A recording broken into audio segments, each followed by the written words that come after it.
ഇന്ന് നമ്മളെ 79ാമത്തെ എപ്പിസോഡാണ്. ഇന്ന് ഞാൻ പറയാൻ പോകുന്ന സബ്ജക്റ്റ് തിരക്കഥ എങ്ങനെ തയ്യാറാക്കാം എന്നുള്ളതാണ്. നിങ്ങൾ പുതിയ എഴുത്തുകാർക്ക് വേണ്ടിയിട്ടാണ് പറയുന്നത്, കൊച്ചു കുട്ടികൾക്കൊക്കെ വേണ്ടിയിട്ട് തന്നെയാണ് ഞാനീ പറയുന്നത്. അപ്പം ഞാൻ ഫിലിം ഷൂട്ടിൽ പഠിച്ചപ്പം ഞങ്ങളുടെ സാറ് അത് തന്നെ എഡിറ്റിങ് പഠിപ്പിച്ചുകൊണ്ടിരുന്നത് കൃഷ്ണമൂർത്തി എന്നങ്ങാണ്ട് പറഞ്ഞൊരു സാറാണ്. ഞാൻ മറന്നുപോയി, 32 കൊല്ലമായി. ആ സാറാണ് സൊമ്മിൻ്റെയും പിറവിയുടെയൊക്കെ എഡിറ്ററാണ് അദ്ദേഹം. പക്ഷേ ദേശീയ അവാർഡ് കിട്ടിയ അദ്ദേഹം പറയും, നിങ്ങൾ ചുമ്മാ ഈ തിരുവനന്തപുരത്ത് ഇങ്ങനെ കിടക്കണ്ട, നിങ്ങൾ നഗരത്തിലേക്ക് ഇറങ്ങുക, എന്നിട്ട് നിങ്ങൾ കാണുന്ന ഒരു സംഭവത്തെ ആസ്പദമാക്കി ഒരു സ്ക്രിപ്റ്റ് തയ്യാറാക്കുക. എന്നിട്ട് ഒരു പേജുള്ളതോ ഒരു 1 ലൈനോ 2 പേജുള്ളതോ എന്നിട്ട് അത് നിങ്ങൾ തിരുത്തുക. എന്നിട്ട് നിങ്ങൾ 3 മാസം കഴിയുമ്പോൾ അത് വായിച്ച് നോക്കുമ്പോൾ അത് പൊട്ടത്തരമാണെന്ന് നിങ്ങൾക്ക് മനസ്സിലാവും. അപ്പം നിങ്ങളത് തിരുത്തപ്പെടും. അങ്ങനെ ഞാൻ ചെയ്തിട്ടുണ്ട്. ഞങ്ങൾ അവിടെ ആക്ടിങ് കോഴ്സ് ഉണ്ടായിരുന്നു, ക്യാമറ ഉണ്ടായിരുന്നു, എഡിറ്റിംഗ് ഉണ്ടായിരുന്നു, എല്ലാം ഉണ്ടായിരുന്നു. അപ്പോൾ ഞാൻ സ്ക്രിപ്റ്റ് റൈറ്റിങ്ങും ഡയറക്ഷനൊക്കെ പഠിച്ചുകൊണ്ട് ഞങ്ങളങ്ങനെ പോകുമായിരുന്നു. അങ്ങനെ അപ്പം അതുപോലെ തന്നെ ഞാൻ ഈ സ്ക്രിപ്റ്റ് റൈറ്റിങ്ങിനെ കുറിച്ച് പറയാൻ കാരണം എൻ്റെ അനുഭവങ്ങളാണ്. നിങ്ങൾ വിചാരിക്കേണ്ട, ഞാൻ വലിയ സിനിമകളിൽ വലിയ സ്ക്രിപ്റ്റുകൾ ഞാൻ പ്രോംപ്റ്റ് ചെയ്തിട്ടുണ്ട് സിനിമയ്ക്കൊക്കെ. അപ്പം അസോസിയേറ്റായിട്ട് അപ്പോൾ പ്രോംപ്റ്റ് ചെയ്യാൻ കിട്ടിയിട്ടുണ്ട്. അങ്ങനെ വലിയ സിനിമയ്ക്കൊന്നും മെയിൻ അസോസിയേറ്റാണ് ചെയ്യുന്നത്, പക്ഷേ ഞാൻ പ്രോംപ്റ്റ് ചെയ്തിട്ടുണ്ട്. അപ്പോൾ ആ സ്ക്രിപ്റ്റുകളെല്ലാം എൻ്റെ കയ്യിലാണ് ഇരുന്നത്. ഫസ്റ്റ് ടെസ്റ്റിലായപ്പോഴും ഞാൻ ഭദ്രമായിട്ട് സൂക്ഷിക്കാൻ അതിനുള്ള സിൻസിയറിറ്റി കൊണ്ട് എൻ്റെ കയ്യിലായിരുന്നു സ്ക്രിപ്റ്റുകൾ. ഓരോ ദിവസം ഷൂട്ട് ചെയ്യുന്ന സംഭവങ്ങൾ കൊണ്ടുവന്നു. അതുകൊണ്ട് ഒരുപാട് വലിയ സ്ക്രിപ്റ്റുകൾ ഞാൻ കണ്ടിട്ടുണ്ട്, സീരിയലുകളുടെ സ്ക്രിപ്റ്റ് കണ്ടിട്ടുണ്ട്. ആ ഒരു അനുഭവത്തിൽ നിന്നാണ് പറയുന്നത്. പിന്നെ ഞാൻ 25ഓളം വർക്കുകൾക്ക് ഞാൻ സ്ക്രിപ്റ്റ് എഴുതിയതാണ്. എൻ്റെ കൂടെ സ്ക്രിപ്റ്റിനൊക്കെ സഹായിച്ച അമ്മൂസ് എന്ന് പറഞ്ഞൊരു കുട്ടിയുണ്ട്, പല സ്ക്രിപ്റ്റുകളും. ആ കുട്ടി മാത്രമേ എന്നെ സ്ക്രിപ്റ്റിന് സഹായിച്ചിട്ടുള്ളൂ, അത് ഇപ്പോൾ പ്രൊഡ്യൂസ് ചെയ്യുന്നത്. അപ്പം നമ്മൾ സ്ക്രിപ്റ്റ് എഴുതുമ്പം നിങ്ങൾ വിചാരിക്കരുത് നിങ്ങൾക്ക് AC റൂം വേണമെന്ന് ആദ്യം ചിന്തിക്കാതിരിക്കുക. ആദ്യത്തെ ഒരു പാഠം എന്ന് പറഞ്ഞാൽ, ഒരിക്കലും മദ്യപിച്ചോ മയക്കുമരുന്ന് ഉപയോഗിച്ചോ ഒരിക്കലും ഒരു കഥ എഴുതാൻ പറ്റില്ല. അതൊക്കെ ചുമ്മാ പറയുന്നതാണ്. അയാൾ മദ്യപിച്ചും മയക്കുമരുന്ന് ഉപയോഗിച്ച് ഭയങ്കര എഴുത്താണ്, ഇതൊക്കെ ചുമ്മാ പറയുന്നതാണ്. അങ്ങനെയൊക്കെ ചെയ്തിട്ടുള്ളവരുടെ കഥകളൊക്കെ അറിയാം. ഈ ഇടയ്ക്കൊക്കെ അങ്ങനെയൊക്കെ ചെയ്യുന്നുണ്ടായിരിക്കാം. അതുകൊണ്ടാണല്ലോ 300, 400 സിനിമകൾ പെട്ടിക്കാതിരിക്കുന്നത്, വിജയിക്കാതെ പോയത്. 2 ദിവസം മാത്രം ഓടി സിനിമകളൊക്കെ ഉണ്ട്. പക്ഷേ വിജയിച്ച പടങ്ങളുണ്ട്, കോടികൾ മുടക്കിയ പടങ്ങളുണ്ട്, എല്ലാം കോടികളാണ്. അപ്പോൾ ശരിക്കും 10, 30, 40 ലക്ഷം രൂപ മുടക്കിയ നല്ലൊരു പടം റിലീസ് ചെയ്യാം. നമ്മുടെ ഈ ഇടയ്ക്ക് വാഴ എന്നും പറഞ്ഞ പടമൊക്കെ അങ്ങനെയൊക്കെയാണ് റിലീസ് ചെയ്തത്. അതൊക്കെ ഭയങ്കര വിജയമായിരുന്നത്.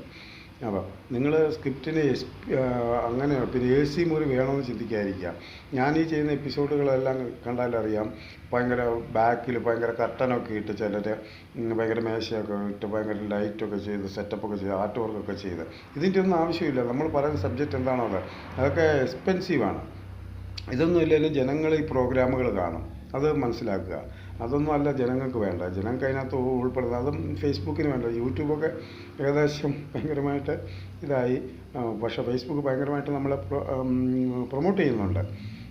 അപ്പം സ്ക്രിപ്റ്റ് എഴുതുമ്പം നിങ്ങൾ അങ്ങനെയുള്ള ഇത് വിടുക. രണ്ടാമത്, നിങ്ങൾക്ക് ഒരു കുഞ്ഞു മുറിയിലിരുന്ന് സ്വസ്ഥമായിട്ടിരുന്ന് എഴുതാം. പിന്നെ രാത്രി സമയത്ത് ഉറക്കത്തെ എൻ്റെ ഒരു സുഹൃത്ത് സനൽ ഗോപി എന്നും പറഞ്ഞൊരു സുഹൃത്ത് പയ്യനുണ്ട്. അവൻ കളിപ്പാട്ടം എന്ന് പറഞ്ഞൊരു ഷോർട്ട് ഫിലിം ചെയ്തു. ഭയങ്കര ഗ്രാൻഡ് വർക്കാണ്. ഗ്രാൻഡ് എന്ന് പറഞ്ഞാൽ ഞാൻ ഞെട്ടിപ്പോയി. ഞാൻ അതുവരെ അവൻ അംഗീകരിച്ചിരുന്നില്ല അവർക്കല്ല. പക്ഷേ അവൻ എന്നോട് 2 കൊല്ലം മുമ്പ് പറഞ്ഞിരുന്നു, ഞാൻ സ്വപ്നത്തിൽ ഒരു വർക്ക് കണ്ടു ജോയിസൻ ചേട്ടാ, ഇങ്ങനെ കഥ പറഞ്ഞു. ഞാൻ വിചാരിച്ചില്ല അവനെ എന്തൊക്കെയോ മദ്യപാന സെറ്റപ്പിൽ ഇങ്ങനെയൊക്കെ തല്ലിക്കൂട്ടുന്നതാണ് വിചാരിച്ചു. അവൻ അതിന് മുമ്പ് ചെയ്ത വർക്കുകളൊക്കെ ഉണ്ട്, വലിയ സ്റ്റാൻഡേർഡൊന്നുമില്ല. പക്ഷേ അവനത് ചെയ്തിറക്കിയപ്പോഴാണ് അവൻ സ്വപ്നത്തിൽ രാത്രി 2 മണിക്ക് കണ്ടതാണ് അവനോട് ആ വർക്ക് കാണുന്നത്. എന്നോട് പുച്ഛമെന്ന് തോന്നി, കാരണം എനിക്കതുപോലെ ആകാൻ പറ്റിയില്ലല്ലോ എന്നുള്ളത്. അവനത്രയും കഴിവുണ്ടെന്ന് ഞാൻ അവനെ പിന്നെ ഉള്ളാലെ ബഹുമാനിക്കുകയും നമിക്കുകയും ചെയ്യുന്നുണ്ട്. അവർ കൊച്ചു കുട്ടികൾ ചെയ്യുന്ന വർക്കുകളൊക്കെ. അതുകൊണ്ട് സ്വപ്നം നിങ്ങൾ അന്നേരം എഴുതി നോട്ട് ചെയ്ത് വെക്കുക. രാവിലെ വെക്കുമ്പോൾ ഈ സ്വപ്നങ്ങളൊക്കെ മറന്നു പോകും. അതുകൊണ്ടാണ് പറയുന്നത്. പിന്നെ നിങ്ങൾക്ക് എവിടെ ഇരുന്ന് എഴുതാം, നിങ്ങൾക്കൊരു സ്വസ്ഥമായൊരു സ്ഥലം. ഞാൻ ഇവിടെ തേക്കടിക്കലെന്ന് പറഞ്ഞൊരു സ്ഥലത്ത് എൻ്റെ മനസ്സിൽ കഥ തോന്നിയിട്ട് ഞാൻ അവിടെ കടത്തണ്ണയിൽ പോയിരുന്നു. പോലീസ് ജീപ്പൊക്കെ അങ്ങോട്ട് കൊണ്ടുപോകും. ഞാൻ അവിടെ ഇരുന്ന് ഒരു സ്ക്രിപ്റ്റ് മൊത്തം എഴുതി തീർത്തു. കാരണം എനിക്കൊരു പ്രൊഡ്യൂസർ തലേദിവസം വന്നു, എനിക്ക് 2 ദിവസം എനിക്ക് ഷൂട്ട് ചെയ്ത് കൊടുക്കാമോ എന്ന് ചോദിച്ചു. ഞാൻ അങ്ങനെ ഇരുന്നൊരു അത് ഞാൻ എൻ്റെ ഇതിലിട്ടിട്ടുമുണ്ട് കേട്ടോ. കാരണം അത് പല വർക്കൊക്കെ ആയിരുന്നു, എന്നാലും അല്ലല്ല അത്ര പല വർക്കൊന്നുമല്ല. അത് ഞാൻ ഞാനത് ഇട്ടിട്ടുണ്ട്, എൻ്റെ യൂട്യൂബിലാണെന്ന് തോന്നുന്നു, അങ്ങനെ ഇട്ടിട്ടുണ്ട്. അപ്പം അങ്ങനെയും ചെയ്യാം. നിങ്ങൾ എഴുതുക, നിങ്ങൾ പിന്നെ എക്സ്പീരിയൻസ്. ഞാൻ ജീവിതത്തിൽ ഈ 10-20 സ്ക്രിപ്റ്റ് എഴുതിയ ഞാൻ ഷോർട്ട് ഫിലിമിനൊക്കെയുള്ള വലിയ ആളാന്ന് പറയല്ല. അതൊന്നും ഞാനാകെ 2 ഊഴവും ഡ്രാക്കുള എന്ന് പറഞ്ഞ 2 നോവലുകളെ വായിച്ചിട്ടുള്ളൂ. കുറച്ച് ചെറുകഥകൾ വായിച്ചിട്ടുണ്ട്. എനിക്കങ്ങനെ നിങ്ങളൊക്കെ ആദ്യമഹാകവികളായ ആദ്യത്തെ ക്ലാസ്സുകളിൽ രചിച്ച വാത്മീകിയും വ്യാസനുമൊന്നും അതിനു മുമ്പ് നോവലുകളൊന്നും വായിച്ചിട്ടൊന്നുമില്ല. അതിനു മുമ്പൊന്നും അവരൊന്നും അതിനു മുമ്പ് വായിച്ചിട്ടില്ല. അവരുടെ മനസ്സിൽ തോന്നുന്നതാണ്. വ്യാസൻ എന്ന് പറഞ്ഞാൽ കുലമാണെന്ന് തോന്നുന്നു. കാരണം പല കാലഘട്ടത്തിലെ ഇത് മഹാഭാരതത്തിൽ വരുന്നുണ്ട്. രാമായണം ഒരാൾ തന്നെ രചിച്ചതാണ്, പക്ഷേ മഹാഭാരതം വ്യാസകുലമാണ് ചെയ്തിരുന്നത്. അവരൊന്നും മുൻകൂട്ടി ഒത്തിരി വായിച്ചതിൻ്റെ പുറത്തില്ല. നിങ്ങൾക്ക് കുട്ടികൾക്കും വലിയവർക്കും 70 വയസ്സാണ്, ഞാൻ കഴിഞ്ഞ എപ്പിസോഡ് 70 വയസ്സായാലും നിങ്ങൾക്കത് ചെയ്യാം. നിങ്ങൾക്ക് ഏത് പ്രായം പെൺകുട്ടികൾക്കും എനിക്കറിയാവുന്ന കുറേ വീട്ടിൽ നിന്ന് വെളിയിലിറങ്ങാത്ത ഒരു മുസ്ലിം സ്ത്രീ, അവരുടെ ഒരു കവിത ഞാൻ ഈ ഇടയ്ക്ക് വായിച്ചു. ഹസ്ബൻഡ് താഹ ഓട്ടോ ഡ്രൈവറാണ്. ആ കുട്ടിയുടെ കവിതകൾ വായിച്ചപ്പോൾ ഞാൻ ഞെട്ടിപ്പോയി. അത്രയും അത് ആരോടും മിണ്ടുകയില്ല, പറയുകയില്ല. ഞാൻ പണ്ട് PT പ്രസിഡൻ്റായിരുന്നപ്പോൾ ആ സ്കൂളിൽ കുട്ടിയുടെ കുഞ്ഞുങ്ങൾ അവിടെ പഠിക്കുന്നുണ്ടായിരുന്നു. ഇത്രയും കഴിവുള്ള ഒരാളാണെന്ന് ഞാൻ നമ്മൾ വിചാരിക്കും നമ്മൾ എഴുതുക. അപ്പോൾ സ്ക്രിപ്റ്റ് എഴുതുന്നതിൻ്റെ കുറേ മെത്തേഡുണ്ട്. നമ്മൾ സ്ക്രിപ്റ്റ് എഴുതുമ്പോൾ സാഹിത്യത്തിൻ്റെ ഭാഷയിലൊന്നും വലുതായിട്ട് എഴുതണ്ട കേട്ടോ. കാരണം എന്ന് പറഞ്ഞാൽ ഞാൻ അതിനു വേണ്ടി തന്നെ 2 വർഷം മുമ്പ് മനസ്സിൽ പ്ലാൻ ചെയ്ത് ഒരാളുടെ ജീവിതാനുഭവങ്ങൾ ഉൾപ്പെടുത്തിക്കൊണ്ടൊരു സ്ക്രിപ്റ്റ് എഴുതി വെച്ചിട്ടുണ്ട്. എനിക്കൊരു ദോഷമുണ്ട്, ഒരു ഗുണമുണ്ട്. ഒരു കഥ എഴുതി തീർത്താലും ഞാൻ അത് ചെയ്യാതെ അടുത്ത വർക്ക് ചെയ്യില്ല. കാരണം എപ്പോഴും അതേക്കുറിച്ചുള്ള ചിന്ത, അതിൻ്റെ ഷോട്ടുകളും അതിൻ്റെ ഫ്രെയിമുകളൊക്കെ. അത്ര വലിയ ഫ്രെയിമുകളും ഷോട്ടുകളൊന്നും ചെയ്യാനുള്ള സാമ്പത്തിക സ്ഥിതിയൊന്നും എനിക്കില്ല. പക്ഷേ സാമ്പത്തികം കൂടെ വേണം കേട്ടോ അതിന്. കാരണം നല്ല ലൈറ്റിങ്ങും നല്ല ആർട്ടിസ്റ്റും എല്ലാം വേണം. അപ്പോൾ ഞാനിത് പുതുമുഖങ്ങളെ ചെയ്യാനൊരു സംഭവം ഞാൻ ഇടയ്ക്ക് അനൗൺസ് ചെയ്തിരുന്നത്. അത് ഞാൻ ഒത്തിരി വിട്ടുവീഴ്ചയ്ക്ക് തയ്യാറാകാത്തതുകൊണ്ട് ഞാനതാണ്. അപ്പോൾ ആ സ്ക്രിപ്റ്റിൻ്റെ ഞാൻ ഈ സ്ക്രിപ്റ്റ് എവിടെ പോയാലും ഒരുമാതിരി കൊണ്ടുപോകും. കാരണം പഠിക്കും അതേക്കുറിച്ച്. ആ ഒരു സ്ക്രിപ്റ്റുണ്ട്. ഞാനതിൻ്റെ ഒരു സീന് നിങ്ങൾ ഈ സാഹിത്യത്തിൻ്റെ ഭാഷയിലൊന്നും എഴുതണ്ട. നിങ്ങൾ കാരണം എന്ന് പറഞ്ഞാൽ അതൊക്കെ ഡയറക്ടറുടെ ആണ്. നിങ്ങൾ പ്രകൃതി ഭംഗിയുടെ അങ്ങോ ആവാത തലങ്ങളുള്ള അങ്ങ് സൂര്യനുദിച്ച് ഇതൊന്നും വേണ്ട. അതൊക്കെ ക്യാമറമാൻ തീരുമാനിച്ചോളും, ബാക്കി ഡയറക്ടർ തീരുമാനിച്ചോളും. അത് സ്ക്രിപ്റ്റ് എഴുതി വേറൊക്കെ കൊടുക്കുന്നതെങ്കിൽ നിങ്ങൾ അതൊന്നും എഴുതണ്ട. ഇതിനകത്ത് നിങ്ങൾ ചെറുകഥ എഴുതുന്ന പോലെ നോവൽ എഴുതുന്ന പോലെ ഒന്നിൻ്റെ ആവശ്യമില്ല. കാരണം സ്ക്രിപ്റ്റിന്, അതായത് ഒരു സിനിമയ്ക്ക് ഡയറക്ടർ എന്ത് ചിന്തിക്കുന്നു അതല്ലാതെ ഒന്നും കാണാനൊക്കില്ല. ഡയറക്ടറെ ഫ്രെയിമിൽ പകർത്ത് ക്യാമറമാനിലൂടെ പകർത്തി വെക്കുന്ന ആ സാധനമല്ലാതെ ഒന്നും സങ്കല്പ ലോകത്തിലേക്ക് പോകാനൊക്കെയില്ല. പക്ഷേ നോവലിലും ചെറുകഥയിലും ഒക്കെ നമ്മുടെ സങ്കല്പ ലോകത്ത് നമുക്ക് ഒരു പ്രദേശം, ഒരു മരുഭൂമി പറഞ്ഞാൽ താർ മരുഭൂമിയാകാം, സഹാറ മരുഭൂമിയാകാം, അറബിയിലെ മരുഭൂമിയാകാം, അങ്ങനെയൊക്കെ ഉണ്ട്. അതുകൊണ്ട് നിങ്ങൾ അത്ര വിശദീകരിച്ചൊന്നും എഴുതണ്ട. ഒരു ഡയറക്ടർ എന്ത് സങ്കല്പിക്കുന്നു അതിനൊക്കെ കൂടുതലൊന്നും കാണാം. അതുകൊണ്ട് ഞാൻ അതിന് വേണ്ടിയിട്ട് എൻ്റെ സ്ക്രിപ്റ്റിലെ ഒരു പേജ് ഞാൻ എടുത്തുകൊണ്ടാണ് ഇവിടെ വന്നത്. അത് ഞാൻ ഏകദേശം ഒന്ന് വായിക്കാം. എനിക്ക് ഷോർട്ട് സൈഡിൻ്റെ പ്രശ്നമുണ്ട്. അതായത് സീൻ 14 ഒരു സിനിമ. വലത് സൈഡിൽ അരിക്കൊമ്പൻ എന്നാണ് നായകനെ വിളിക്കുന്നത്. ശിവ എന്നാണ് പേര്, പ്രഭാതം. അതിൻ്റെ അടിയിൽ ഒരു വര ഇട്ടിട്ടുണ്ട്. അരിക്കൊമ്പനും അമ്മൂസും 2 പേരെ കഥാപാത്രങ്ങൾ. രാവിലെ ഉറക്കമുണർന്ന മദ്യം തപ്പുന്ന അരിക്കൊമ്പൻ, മുന്നിൽ പാതി കാലിയായി മദ്യക്കുപ്പി നീട്ടുന്ന അമ്മു അങ്ങോട്ട് നീട്ടുകയാണ്, എടുത്ത് മാറ്റി വെച്ചിരുന്ന ദിവസം. തട്ടിപ്പറിച്ചവൻ അരിക്കൊമ്പൻ, നിൻ്റെ ഇളക്കമൊക്കെ എനിക്ക് മനസ്സിലാവുന്നുണ്ട്. നീ വഴിതെറ്റി വന്നൊന്നുമല്ല, എന്തോ പ്ലാനിങ്ങിലാണ് എൻ്റെ എഴുന്നള്ളത്ത്. അത് എന്ന് ചുണ്ടനക്കം കണ്ട് എന്നവൾ തലയായിരുന്നു. അവൾ ഊമയാണ്. നമുക്ക് ചുണ്ടനക്കം ഈ തുപ്പൽ പോലും സ്ക്രിപ്റ്റ് ഞാൻ തൊടാറില്ല. പക്ഷേ ഇപ്പോൾ ഞാൻ ഒരു കയ്യിലിങ്ങനെ ഇതിരിക്കുന്നതുകൊണ്ടാണ് കേട്ടോ. എനിക്ക് ദൈവികത്വമാണ് ഇത്. എനിക്ക് ജീവിതമല്ല, എൻ്റെ രക്ഷപ്പെടിയിലല്ല ഈ സിനിമയൊന്നും.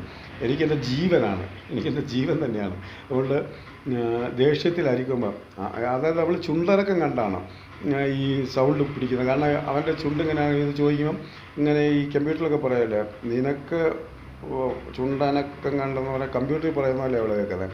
ഉടനെ ഇവളിങ്ങനെ തലയാട്ടുക ദേഷ്യത്തെ ആയിരിക്കുമ്പോൾ. അത് ശരി, ചുണ്ടനക്കം കണ്ടാൽ പറയുന്നത് മനസ്സിലാവും അല്ലേ, മൊത്തത്തിൽ ഗുഡായിപ്പാ അല്ലേ. അവൻ ചോദിക്കുക, അവൻ ബാഗ് എടുത്ത് ദേഷ്യത്തിൽ അതെടുത്ത് കൈ കൊടുക്കുന്നു, അവളെ ഇറക്കി ഒറ്റപ്പെടല. എന്നിട്ട് അവൻ ചെന്നുവെച്ച് പാത്രമൊക്കെ പെരയ്ക്കകത്ത് ഒരു കുഞ്ഞു കുടിൽ പോലെയാണ്, അതിനകത്ത് തപ്പുമ്പോഴത്തേനും എല്ലാ കറിയും അരിയൊക്കെ അവിടെ വെച്ച് വെച്ചേക്കുക. അവനത് കുടിച്ചേച്ച് മിച്ചമുള്ള മദ്യം കഴിച്ചേച്ച് കിടന്നുറങ്ങും. രാത്രിയിൽ ഉറക്കമൊക്കെ കഴിഞ്ഞാൽ ഇവൻ ഇച്ചിരി സന്ധ്യ ആകുമ്പോഴത്തേനും എണീറ്റിട്ട് നോക്കും. കഥ നോക്കുമ്പോൾ ഇവളൊക്കെ പോയെന്നാണ് വിചാരിച്ചത്. ദൂരെ ഒരു മരത്തിൻ്റെ ചുവട്ടിൽ ഇവളാ എടുത്ത് ബാഗുമൊക്കെ ഇങ്ങനെ മാറോട് ചേർത്ത് പിടിച്ച് ഇവളിങ്ങനെ നിൽക്കുക. ഇവനിങ്ങനെ നോക്കി നിൽക്കുക. അവൾ പാവം നിൽക്കുന്നു. ഇവർ സഹതാപമുണ്ട്. അപ്പം ഇവൾ ഓടി ഒന്നും മിണ്ടാത്ത കഥയിനകത്തോട്ട് അകത്തോട്ട് പെരയ്ക്കകത്തോട്ട് ഒറ്റ കയറാം. അപ്പോഴത്തേനും ഇവനിങ്ങനെ തലയ്ക്കിങ്ങനെ തട്ടിയിട്ട് പറയാം, നാണമില്ലാത്തവൾ. അവളെ ചിരിയോടെ അതിങ്ങനെ തലയാട്ടുന്നു. അവൻ ഒന്നും മിണ്ടാതെ അങ്ങ് ഇറങ്ങിപ്പോകുന്നു. എൻ്റെ ലോങ് ഷോട്ട് അതൊക്കെ ക്യാമറ. ഇത്രയൊക്കെയാണ് ഒരു സ്ക്രിപ്റ്റിൻ്റെ. ഇതൊന്നും പറയാൻ പാടില്ലാത്തതാണ്, എന്നാലും ആർക്കെങ്കിലും ഉപകാരപ്പെടട്ടെ എന്ന് വിചാരിച്ച് പറഞ്ഞാണ്. ഇനി ഈ സ്ക്രിപ്റ്റ് എഴുതിയേക്കുന്ന ഞാൻ നേരത്തെയൊക്കെ ഞാനിങ്ങനെ പറയും സ്ക്രിപ്റ്റ് ഇങ്ങനെയായിരുന്നു. ഞാൻ അതിൻ്റെ ഒരു ശൈലി കാണിച്ചു തരാം. അത്ര നല്ല ഹാൻഡ് റൈറ്റിംഗ് ഒന്നുമല്ല. കാരണം എന്ന് പറഞ്ഞാൽ ഞാനങ്ങനെ എഴുതുന്നത് ഞാൻ തന്നെ പകർത്തുന്നത്. കാരണം എനിക്കൊരു സ്ക്രിപ്റ്റ് പകർത്തി തരാൻ വേണ്ടി 10,000 രൂപ 5,000 രൂപയും 25,000 രൂപയൊക്കെ ചോദിച്ചിട്ടുണ്ട്. എന്നാൽ പിന്നെ എൻ്റെ കൊള്ളാതെ ഒരുവിധം കുഴപ്പമില്ലാത്ത. പിന്നെ ഇതിനകത്ത് അരിക്കൊമ്പൻ്റെ വീടെന്നൊക്കെയാണ് കേട്ടോ. ഞാൻ എനിക്ക് വേണ്ടി തന്നെ എഴുതിയതുകൊണ്ട് നമ്മുടെ മനസ്സിന് തൃപ്തമാണെന്ന് മാത്രം നോക്കിയാൽ. നമ്മൾ വേറൊരാൾക്ക് വേണ്ടി സ്ക്രിപ്റ്റ് എഴുതാനോ കഥ എഴുതാനോ നോക്കണം. നമ്മുടെ മനസ്സിന് തൃപ്തിക്ക് വേണ്ടി എഴുതുക. മറ്റുള്ളവർ അംഗീകരിക്കാൻ പറ്റുന്നവർ അംഗീകരിക്കുക, എന്നിട്ട് മറ്റുള്ളവർക്ക് വേണ്ടി എഴുതുക. ഞാനിപ്പം അതിൻ്റെ ഒരു ഫോർമാറ്റ് കാണിച്ചു തരാം. ഇതാണ് അതിൻ്റെ ഫോർമാറ്റ്. ഇത് കണ്ടോ, 33 പേജാണ്, 14 ആണ്. ഇത് കണ്ടോ, ഇതാണ് അതിൻ്റെ ഫോർമാറ്റ്. കണ്ട നടുവേ പേപ്പർ മടക്കി ഇട സൈഡിലാണ് ഇതിൻ്റെ എഴുതി വന്നിരിക്കുന്നത്.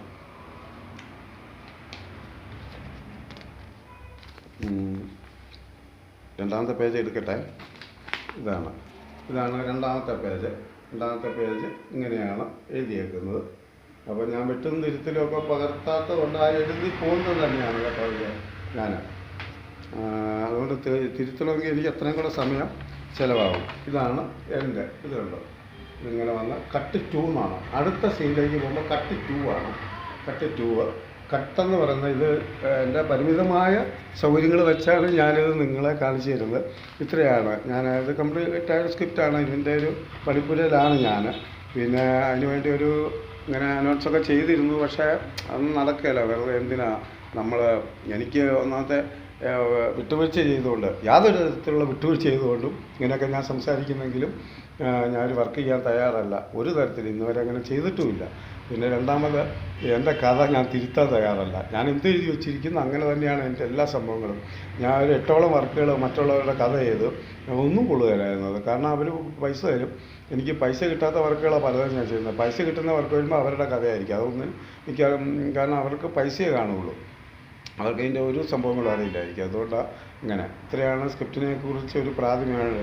നിങ്ങൾ എന്തെങ്കിലും തെറ്റുണ്ടെങ്കിൽ എന്നോട് ക്ഷമിക്കണം. കാരണം ഇതൊന്നും പ്രീ പ്ലാൻഡ് ആയിട്ടല്ല. എൻ്റെ മനസ്സിൽ ഒരു സ്ക്രിപ്റ്റ് കാണിച്ചു കൊടുക്കുക, ഒരു സീന്. പിന്നെ രണ്ടാമത്